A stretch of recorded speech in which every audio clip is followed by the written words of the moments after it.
ஜோதிட சொந்தங்களுக்கு வணக்கம்.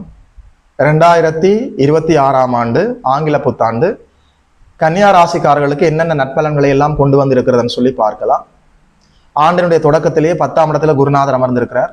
அதிரடியான மாற்றங்கள் எல்லாமே காத்திருக்கிறது. வேலை மாற்றம், உத்தியோக மாற்றம், வியாபார மாற்றம், இருப்பிட மாற்றம், அதாவது முன்னேற்றங்களும் வளர்ச்சிகளும் மாற்றங்களும் நிறைந்த ஆண்டாக இருக்கிறது. ஆண்டினுடைய ஆரம்பத்திலேயே எல்லா விதமான மாற்றங்களும் நடக்கும். ஏதாவது ஐயா நான் ஒரு வேலையை மாற்ற வேண்டும், ஒரு புதிய தொழிலை ஆரம்பிக்க வேண்டும், தொழிலை இடமாற்றம் செய்ய வேண்டும், இருப்பிடத்தை மாற்ற வேண்டும், மாற்றங்களுக்காக காத்து கொண்டிருந்தவர்களுக்கு ஆண்டினுடைய ஆரம்பத்திலேயே எல்லா மாற்றங்களும் நடக்க காத்திருக்கிறது.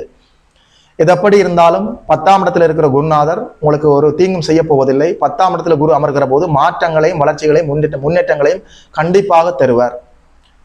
அதன் பிறகு ஜூன் மாதம் 2ஆம் தேதி அளவில் குரு 11ஆம் இடத்துல லாபஸ்தானத்துல உச்சமடைய இருக்கிறார். 10ஆம் இடத்துல அமர்ந்திருக்கிற குரு நேரடியாக உங்களுடைய 4ஆம் இடம் சுகஸ்தானத்தை பார்க்கிறார். ஆண்டினுடைய ஆரம்பத்திலேயே 4ஆம் இடம் சுக்கிரனுடைய இருப்பாலும் குருவனுடைய தொடர்பாலும் பிருகமங்கல யோகம், சிவராஜ் யோக அமைப்புகள்ல நல்லபடியாக 4ஆம் இடம் சுபத்துவமாக இருக்கிறது. 4ஆம் இடம் என்று சொல்கிற போது வண்டி வாகனம் வாங்க முடியும், நிலையான சொத்துகள் வாங்க முடியும், வீடு கட்ட முடியும், வீடு வாங்க முடியும், விலை உயர்ந்த கார் வாங்க முடியும், உடல் ஆரோக்கியம் மேம்படும், உங்கள் வீட்டில் இருக்கக்கூடிய வயதான பெரியவர்களுக்கு உடல் ஆரோக்கியம் மேம்படும், கல்வியில முன்னேற்றமாக போகலாம். 4ஆம் இடம் சுக சௌகரியம், கல்வி, அம்மா, வண்டி வாகனம், நிலையான சொத்துகள், உங்களுடைய நன்மதிப்பு, உடல் ஆரோக்கியம் எல்லாமே 4ஆம் இடம் எல்லாமே இயல்பாக சுபத்துவமாக செயல்பட இருக்கிறது. ஜூன் மாதம் 2ஆம் தேதி அளவில் 11ஆம் இடத்துல லாபஸ்தானத்துல வந்து அமரக்கூடிய இந்த குருநாதர் உச்சகுரு நேரடியாக உங்களுடைய 5ஆம் இடத்தை பார்க்க போகிறார். உண்மையில சொல்றேன், ஆண் வாரிசு இல்லாதவர்களுக்கு ஆண் வாரிசு கிடைக்கும். பூர்வீக சொத்துக்கள் இருந்த வில்லங்கங்கள் எல்லாமே அப்படியே விலகும்.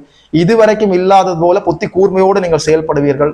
5ஆம் இடம் உங்களுடைய லக், அதிர்ஷ்டம். உண்மையில சொல்றேன், அதிர்ஷ்ட வாய்ப்புகள் எல்லாமே 2026ஆம் ஆண்டுல கன்னியா ராசிக்காரர்களுக்கு தாராளமாக நடக்க இருக்கிறது.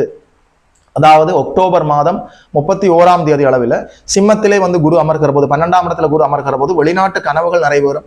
ஆண்டினுடைய அக்டோபர் மாதம் 31ஆம் தேதிக்கு பிறகு வெளிநாடு வெளி மாநில அமைப்புகள் இருந்த தடை தாமதங்கள் எல்லாமே அப்படியே விலகிறது. மாணவ கண்மணிகள் வெளிநாடு சென்று படிக்க முடியும். வெளிநாட்டிலே இருக்கக்கூடியவர்களுக்கு அந்த நாட்டிலேயே குடியுரிமை கிடைப்பதற்கான எல்லா வாய்ப்புகளும் இருக்கிறது. வெளிநாட்டு அடிப்படையில வியாபாரத்தில் ஈடுபட்டு கொண்டிருப்பவர்களுக்கு அக்டோபர் மாதம் 31ஆம் தேதிக்கு பிறகு நல்ல வருமானத்தை பார்க்க முடியும்.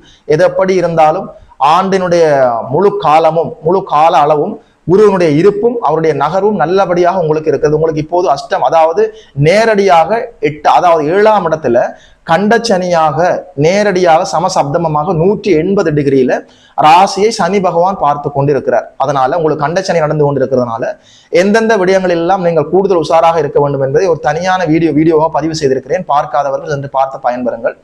ஆண்டினுடைய ஆரம்பத்திலிருந்தே மாற்றங்களும் வளர்ச்சிகளும்